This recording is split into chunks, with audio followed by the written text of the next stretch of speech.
দিনের গুরুত্বপূর্ণ সংবাদ, পাশাপাশি বিশেষ প্রতিবেদন, আর সেই সাথে থাকছে কিছু সংবাদের পরিপ্রেক্ষিতে বিশেষজ্ঞ মতামত। আপনাদের সাথে আছে আমি রঞ্জন শুভ্র। প্রধান উপদেষ্টার পদত্যাগ চায় না বিএনপি, এমন মন্তব্য করে সালাউদ্দিন আহমেদ বলেছেন, চলমান সংকট সমাধানের একমাত্র পথ নির্বাচনী রোডম্যাপ ঘোষণা। নির্বাচন বিলম্ব হওয়ায় উদ্বেগও প্রকাশ করেন তিনি। ডিবিসি নিউজকে দেওয়া সাক্ষাৎকারে এসব কথাই বলেছেন বিএনপির সিনিয়র এই নেতা। আমরা তো একটা রুট ম্যাপ চেয়েছিলাম নির্বাচনের জন্য, ওনার পদত্যাগ তো আমরা চাইনি। আমরা পদত্যাগ চেয়েছি সরকারের নিরপেক্ষতা বজায় রাখার জন্য দুইজন ছাত্র প্রতিনিধির এবং জাতীয় নিরাপত্তা উপদেষ্টা, যিনি বিভিন্ন রাষ্ট্রীয়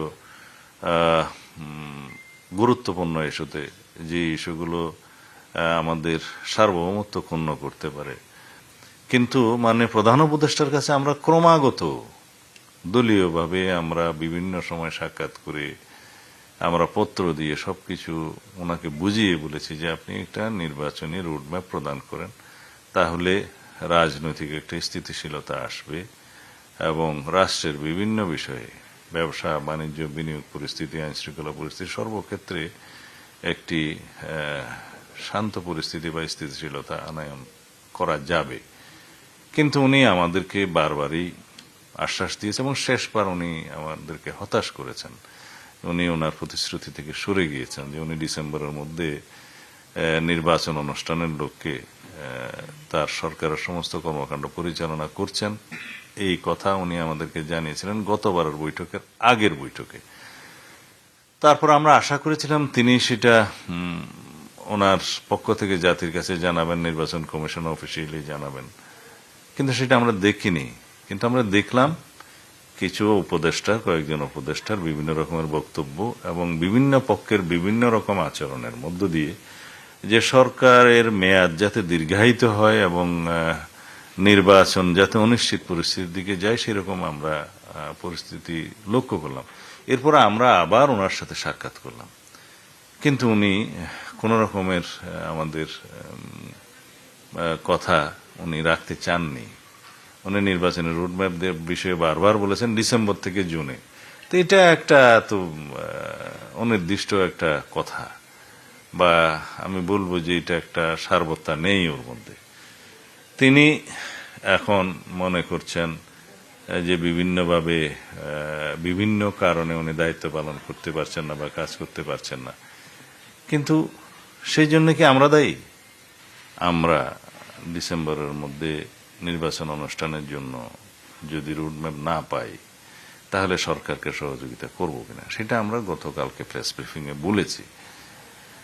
যদি প্রধান উপদেষ্টা ডিসেম্বরের মধ্যে নির্বাচন অনুষ্ঠানের জন্য সুনির্দিষ্ট রোডম্যাপ প্রদান না করেন, তাহলে বিএনপি রাজনৈতিক দল হিসেবে এই সরকারকে সহযোগিতা অব্যাহত রাখবে কিনা সেটা আমরা আবার পুনর্বিবেচনা করব। আমাদের পক্ষে সহযোগিতা অব্যাহত রাখা কঠিন হয়ে দাঁড়াবে, এই কথা আমরা বলেছি, এখনো বলছি।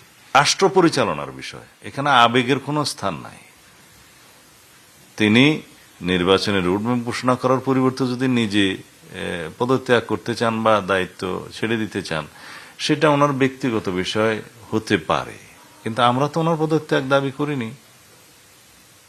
আর যদি একান্তই ব্যক্তিগতভাবে উনি দায়িত্ব পালন করতে অপারগ হন, তো রাষ্ট্র তো বসে থাকবে না, রাষ্ট্র তো একটা বিকল্প ব্যবস্থা খুঁজে নেবে অবশ্যই। এই পৃথিবীতে কেউ তো অপরিহার্য নয়, কিন্তু আমরা আশা করব তিনি একজন বিশ্ববরেণ্য সম্মানিত ব্যক্তিত্ব, তিনি বিষয়টা অনুধাবন করবেন, অতি শিগগির জাতির আকাঙ্ক্ষা অনুযায়ী ডিসেম্বরের মধ্যে নির্বাচন অনুষ্ঠানের জন্য একটি রোডম্যাপ তিনি স্পেসিফিক ঘোষণা করবেন। প্রধান উপদেষ্টা ডক্টর মোহাম্মদ ইউনূসের পদত্যাগ ইস্যু নিয়ে চলছে নানা আলোচনা। বিএনপি নেতা জয়নুল আবদিন ফারুক একে দেখছেন গুঞ্জন হিসেবে। তিনি বলেন, এসব কিছুতে কান না দিয়ে নির্বাচনের রোডম্যাপ ঘোষণা করলেই সব সমস্যার সমাধান হবে। অন্যদিকে জামায়াত নেতারা বলছেন, সাময়িক সময়ের জন্য আসেননি ডক্টর মোহাম্মদ ইউনূস। আর সিপিবি বলছে, প্রধান উপদেষ্টার পদত্যাগই সমাধান নয়, প্রয়োজনে পুনর্গঠন হতে পারে উপদেষ্টা পরিষদ। হঠাৎ করেই টক অফ দ্য কান্ট্রিতে পরিণত হয়েছে প্রধান উপদেষ্টা ডক্টর মোহাম্মদ ইউনূসের পদত্যাগের খবরের প্রসঙ্গটি। এ খবর চাউর হওয়ার পর বৃহস্পতিবার সন্ধ্যায় প্রধান উপদেষ্টার বাসভবন যমুনায় গিয়ে তার সঙ্গে দেখা করেন জাতীয় নাগরিক পার্টি এনসিপির আহ্বায়ক নাহিদ ইসলাম। সঙ্গে ছিলেন দুই উপদেষ্টা। এ নিয়ে গণমাধ্যমে কথা বলেন নাহিদ, জানান পদত্যাগের ইঙ্গিত দিয়েছেন ডক্টর মোহাম্মদ ইউনূস। বিষয়টি সামাজিক যোগাযোগ মাধ্যম সহ সর্বত্র আলোচনার তুমুল ঝড় তোলে। এ নিয়ে প্রতিক্রিয়া জানিয়েছেন বিভিন্ন রাজনৈতিক দলের নেতারা। জাতীয় প্রেস ক্লাবের সামনে এক প্রতিবাদ সভায় প্রধান উপদেষ্টার পদত্যাগ ইস্যুটি নিয়ে বিস্ময় প্রকাশ করেন বিএনপি নেতা জয়নুল আবদিন ফারুক। পরে ডিবিসি নিউজকে জানান, ডক্টর ইউনূসের পদত্যাগ ইস্যুটি গুঞ্জন। উনি তো এমন এক ব্যক্তি যে ব্যক্তিরা বাংলাদেশকে আমাদের চেয়েও কম ভালোবাসেন। আমি মনে করি এটা গুঞ্জন, এবং এই বিষয়ে উনি সতর্কতা অবলম্বন করে নির্বাচনের তারিখ দিলে এইসব গুঞ্জনটা শেষ হয়ে যাবে। প্রধান উপদেষ্টার পদত্যাগের গুঞ্জনটি সামনে আসার পর সর্বদলীয় বৈঠকের আহ্বান জানিয়েছে জামায়াতে ইসলামী। দলটির নেতারা বলছেন, সাময়িক সময়ের জন্য আসেননি ডক্টর ইউনূস। না, আমাদের মতামত তো সর্বদলীয় বৈঠক ডাকলেই তো একটা ঐক্য মতের সৃষ্টি হবে, তখন সবাই মিলে মত দেওয়া হবে। উনি থাকবেন, এটি স্বাভাবিক, জাতির কথা, উনি থাকবেন। বাংলাদেশ কমিউনিস্ট পার্টি সিপিবি বলছে, প্রধান উপদেষ্টার পদত্যাগে সব সমস্যার সমাধান নয়। উনি এবং ওনার টিম অনেক সময় অনেক কাজে হাত দিয়ে ফেলেছে যেটা ওনারা করতে পারছে না, এবং এটাকে অন্তর্বর্তীকালীন সরকারের করণীয় বলেও আমরা মনে করি না। সুতরাং আমি মনে করি সমাধানই হচ্ছে 1 নম্বর, এই সরকারের পক্ষ থেকে পারলে আজকেই তারা বৈঠক করে নির্বাচনের সুনির্দিষ্ট তারিখ ঘোষণা করবেন। চলমান রাজনৈতিক সংকট সমাধানে বৃহৎ পরিসরে আলোচনার দাবিও জানান সিপিবির এই নেতা। এটাকে রিসাবল করার দায়িত্ব কিন্তু তারাই করতে পারবেন। Sultana Swarna, DBC news, Dhaka. প্রধান উপদেষ্টা ডক্টর মোহাম্মদ ইউনূসের পদত্যাগ নিয়ে চলছেন নানা বিতর্ক, আলোচনা, সমালোচনা। এ নিয়ে বিভিন্ন দলের রাজনীতিকরা সামাজিক যোগাযোগ মাধ্যমেও ছিলেন সরব, জানিয়েছেন তাদের প্রতিক্রিয়া। বৃহস্পতিবার রাতভর প্রধান উপদেষ্টার পদত্যাগের গুঞ্জন। গেল 24 ঘণ্টায় এ নিয়ে সামাজিক যোগাযোগ মাধ্যমেও সরব ছিলেন রাজনীতিকরা। অন্তর্বর্তী সরকারের উপদেষ্টা মাহফুজ আলম ফেসবুকে লিখেছেন, দেশপ্রেমিক জনগণ যারা জুলাই অভ্যুত্থানে ঐক্যবদ্ধ ছিলেন তাদের সামনে দীর্ঘ পরীক্ষা। এ পরীক্ষা ঐক্যের ও ধৈর্যের। এ পরীক্ষা উতরে যেতেই হবে। উপদেষ্টা আসিফ মাহমুদ তার স্ট্যাটাসে লেখেন, স্বপ্ন দেখে স্বপ্নভঙ্গের কষ্টই বোধ হয় এ দেশের ভাগ্য। এদিকে দেশের বিদ্যমান পরিস্থিতিতে জামাত ইসলামীর আমির শফিকুর রহমান তার ভেরিফাইড ফেসবুক পেজে সব পক্ষকে দায়িত্বশীল ভূমিকা পালনের অনুরোধ জানান।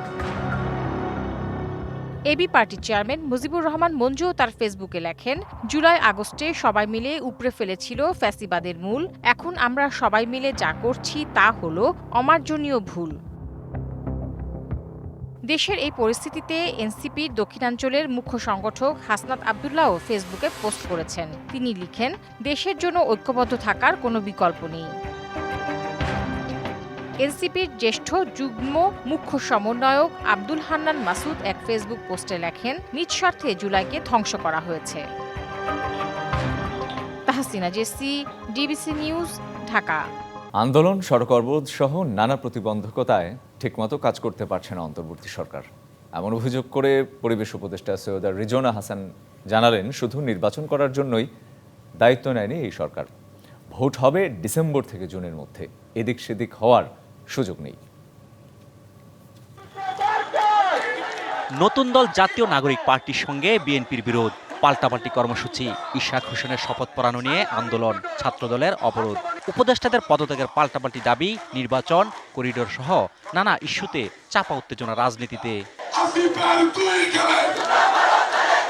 এমন পরিস্থিতিতে বৃহস্পতিবার অন্তর্বর্তী সরকারের প্রধান উপদেষ্টার সাথে দেখা করেন এনসিপির আহ্বায়ক নাহিদ ইসলাম। ডিবিসি বাংলাকে জানান, দেশের চলমান পরিস্থিতিতে কাজ করতে পারবেন না বলে আশঙ্কা প্রকাশ করেছেন ডক্টর মোহাম্মদ ইউনূস। পদত্যাগের বিষয়ে ভাবছেন তিনি।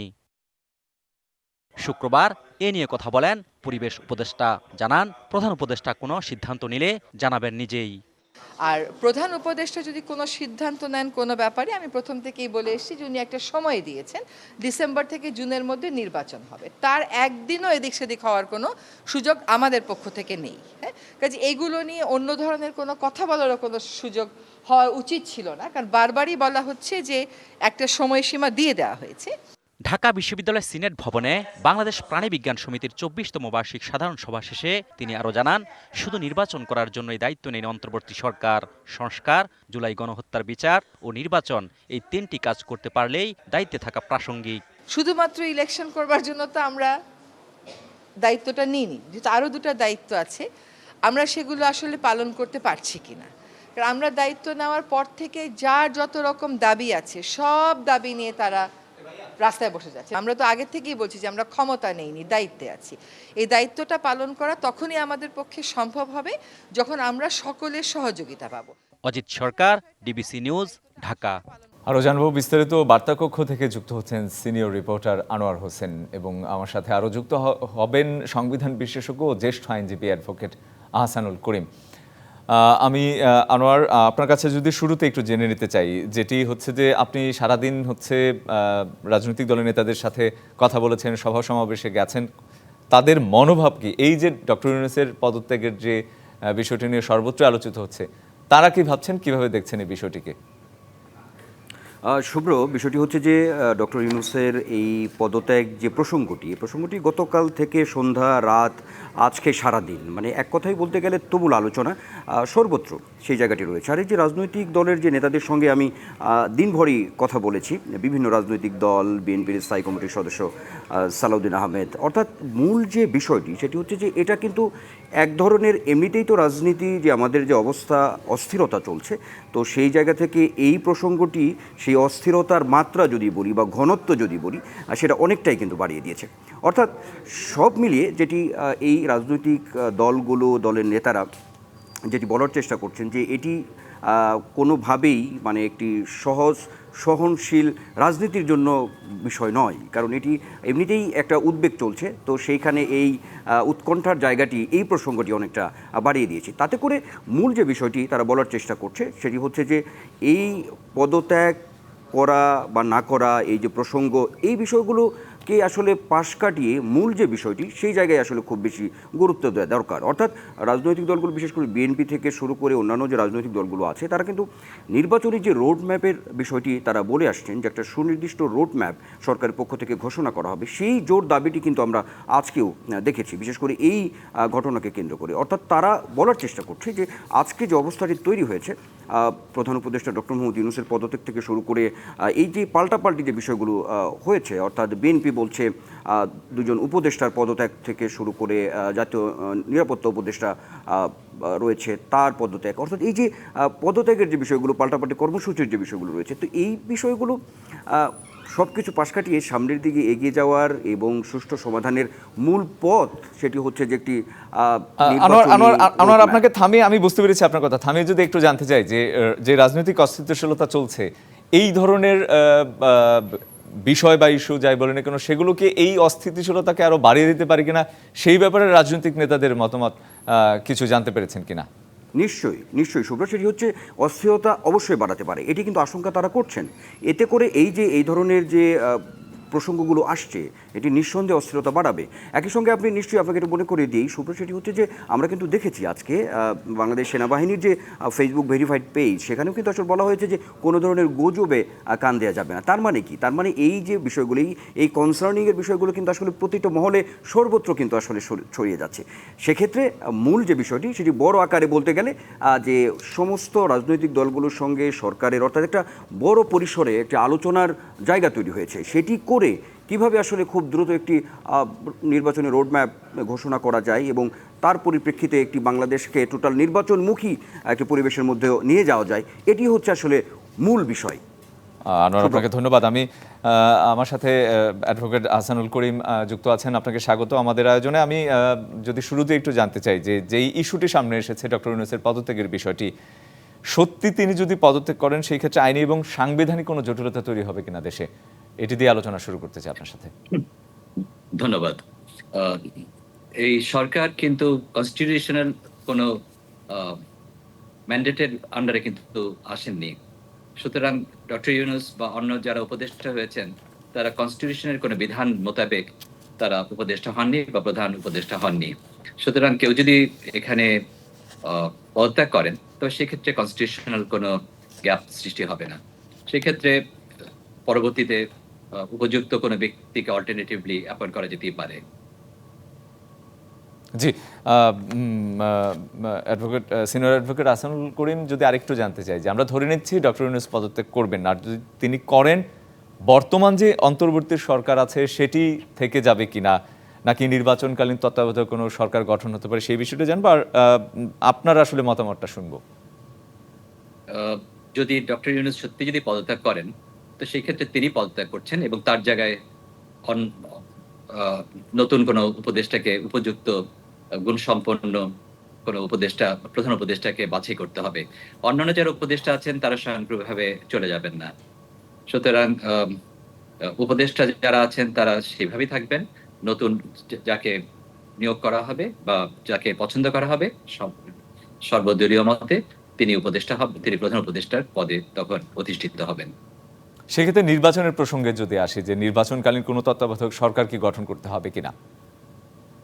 না, যেহেতু বলেছি যে এই সরকারটা কিন্তু কনস্টিটিউশনের বিধান মোতাবেক আসেনি। যেমন আগে তত্ত্বাবধায়ক সরকারের একটা ব্যবস্থা ছিল, সেই সরকারের অধীনে যখন নির্বাচিত হতো তখন তাদের কাজ ছিল যেভাবে কনস্টিটিউশন বলে দিয়েছে। তো এখন তারই পরিপ্রেক্ষিতে যদি আমরা তত্ত্বাবধায়ক সরকারের আঙ্গিকে যদি চিন্তা করি, তবে এই সরকারের প্রধান কাজ হচ্ছে নির্বাচন দেয়া এবং যেটা যতদূর সম্ভব দ্রুত নির্বাচন অনুষ্ঠান করা। এটি এই সরকারের প্রধানতম এবং একমাত্র কাজ। সিনিয়র অ্যাডভোকেট আহসানুল করিম, আপনার কাছে আমি আরেকটু যদি জানতে চাই যে রাজনৈতিক যেই অচলাবস্থা বা সংকট, অস্থিরতা যাই বলে, সেটি কি আসলে এক ধরনের বেড়ে যেতে পারে কিনা এই ধরনের ইস্যু সামনে আসলে বা বিষয় সামনে আসলে? যদি প্রফেসর ডক্টর ইউনূস যদি পদত্যাগ করেন, কারণ কেউ যদি পদত্যাগ করতে চান তবে তাকে তো আর জোর করে রাখা যাবে না, যদিও কাঙ্ক্ষিত না যে তিনি পদত্যাগ করেন।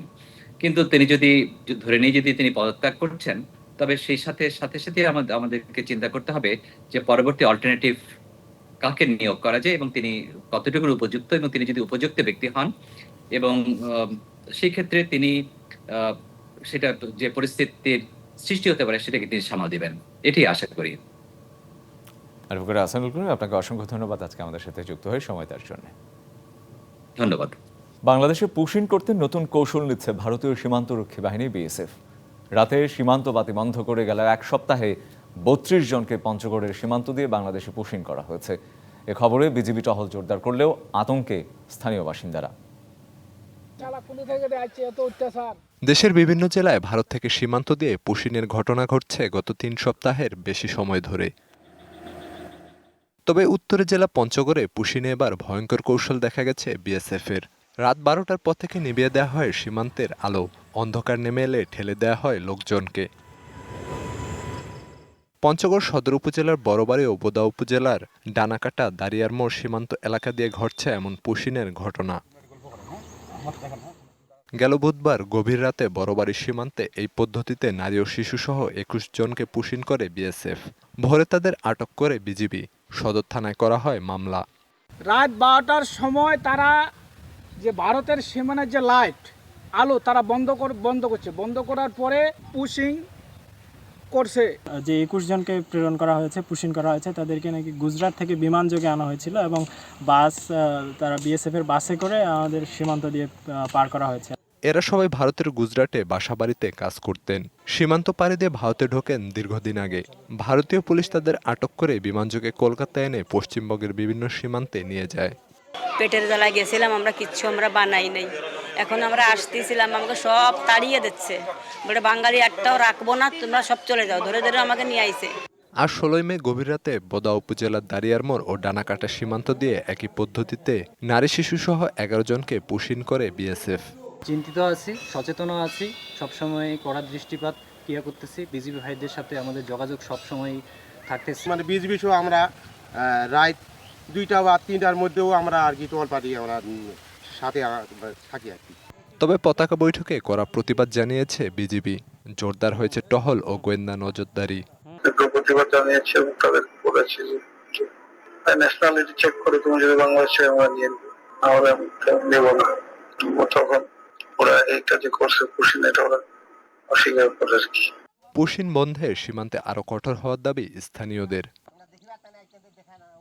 DBC news desk. বারবার কূটনৈতিক তৎপরতা চালিয়েও ঠেকানো যাচ্ছে না ভারতের পুশিন। পররাষ্ট্র উপদেষ্টা জানিয়েছেন পুশ ব্যাকের কথাও ভাবছে না সরকার। আর আন্তর্জাতিক এবং নিরাপত্তা বিশ্লেষকরা বলছেন পরিস্থিতি যাই হোক কূটনৈতিক তৎপরতা চালিয়ে যাওয়া ছাড়া কোনো বিকল্প নেই। সম্প্রতি ভারত থেকে বাংলাদেশের ধারাবাহিক পুশিন নিয়ে 4 দফায় চিঠি চালাচালি হয় ঢাকা দিল্লির মধ্যে, কিন্তু কোনো সুরাহা হয়নি। পুশিনের পদক্ষেপগুলো গভীর উদ্বেগের, যা চূড়ান্তভাবে সামগ্রিক নিরাপত্তা পরিস্থিতির ওপর প্রভাব ফেলছে বলে উঠে আসে চিঠিতে। পররাষ্ট্র উপদেষ্টা বলছেন পুশব্যাকের কোনো সিদ্ধান্ত বাংলাদেশের নেই। এ ব্যাপারে সুস্পষ্ট কোনো সিদ্ধান্ত আমার কাছে এখন পর্যন্ত নেই। আমরা তো নর্মালি পুশব্যাক করি না, তবে বিষয়টা হলো যারা ভারতীয় নাগরিক বলে প্রমাণিত তাদেরকে অবশ্যই তাদেরকে ফেরত নিতে হবে। তাহলে কি দাঁড়াচ্ছে পুরো ঘটনা? কি করা দরকার বাংলাদেশের? আন্তর্জাতিক সম্পর্ক বিশ্লেষক অধ্যাপক ইমতিয়াজ আহমেদ বলছেন, ভিসার মেয়াদ ফুরিয়ে যাওয়ার পরও সত্যিই কেউ ভারতে অবস্থান করছে কিনা তা খতিয়ে দেখতে হবে দ্রুত। জোর দেন কূটনৈতিক তৎপরতা বৃদ্ধিরও। স্বাভাবিকভাবে কূটনীতির তৎপরতা বাড়ানো দরকার। ঢাকায় ভারতের যে হাই কমিশনার আছেন তাকে তলব করা এবং এই জিনিসটা জানা যে কেন এই জিনিসটা হচ্ছে, যাদের পাঠানো হচ্ছে তাদের যে আইডেন্টিটি সেটা উপরে একটা নিশ্চিত হওয়া দরকার। এখন কথা হচ্ছে যে সেটা যদি হয়েও থাকে যে তারা ওভারস্টে করেছে এবং ইলিগালি থাকছিল এতদিন ভারতে, সেটাও একটা পদ্ধতির মধ্যে নিয়ে আসা। আর নিরাপত্তা বিশ্লেষক মেজর অবসরপ্রাপ্ত জিল্লুর রহমান বলছেন, সীমান্তে পাহারা বৃদ্ধির পাশাপাশি আলোচনায় বন্ধু দেশগুলোকে কাজে লাগানো দরকার।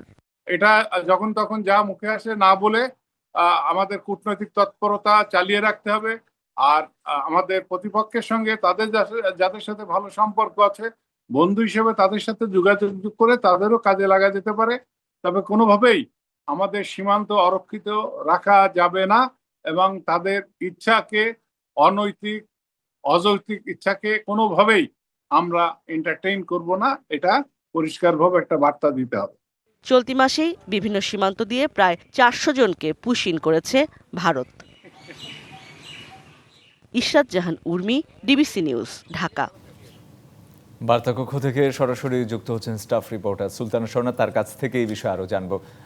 স্বর্ণা, সীমান্তে পুশিন চলছে, বাংলাদেশের যেই আসলে তৎপরতা সেটি কি হতে পারে সরকারের? এবং আরেকটি বিষয়, কর্মকর্তারা আসলে এই ব্যাপারে কোনো ধারণা দিতে পেরেছেন কিনা যে কেন এটি ভারত এই সময়েই করছে? আপনার দ্বিতীয় প্রশ্ন থেকে যদি আসলে শুরু করি, কেন এখনই করা হচ্ছে, এই ধরনের কিন্তু সুনির্দিষ্ট কোনো উত্তর আমরা পররাষ্ট্র মন্ত্রণালয় কিংবা আমরা কিন্তু কোনো কূটনৈতিকদের থেকে পাইনি।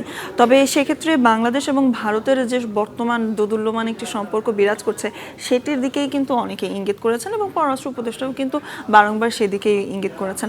তবে আপনার প্রথম প্রশ্নটি যেটি আসলে ছিল যে পুশিনের সরকারের তৎপরতা আসলে কি হতে পারে সেই ক্ষেত্রে? জি, সরকারের তৎপরতা হিসেবে কিন্তু আমরা দেখেছি গত 1 মাসের প্রায় 4টি চিঠি কিন্তু তার পাঠানো হয়েছে ভারতে এবং বারংবারই কিন্তু খুব জোর কণ্ঠে কিন্তু আসলে বলা হয়েছে এই পুশিনের না করতে।